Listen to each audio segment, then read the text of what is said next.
This edition of Inside the NCAA focuses on the key discussions and actions from governance groups during their October meetings.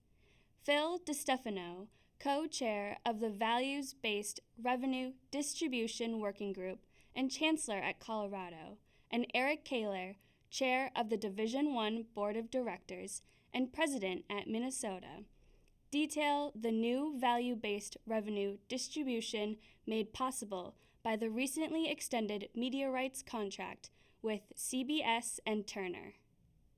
The major thing that we did, of course, was to add the academic component to the revenue distribution. We talked so much about student athletes, and we felt it was very important to make sure that academics were rewarded through the revenue distribution. And I think it sends a very clear message to our external constituents that we're serious about student athletes. The working group spent a lot of time sourcing out this proposal and really a lot of depth. So we had a lot of confidence in what was coming forward. And it was a good conversation, really focusing on reaffirming the NCAA values and identifying this new revenue source that is solely related to academic progress, and that will be part of the distribution going forward. So we think it's a wonderful use of the new revenue that we'll see from our broadcast. The Division II President's Council affirmed its support for the pilot program permitting international membership into the division.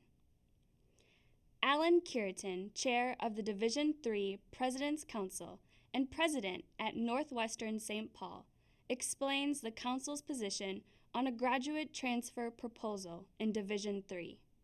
By and large, the presidents were voted, their position was to be against this proposal, and we're going to speak against this at the convention.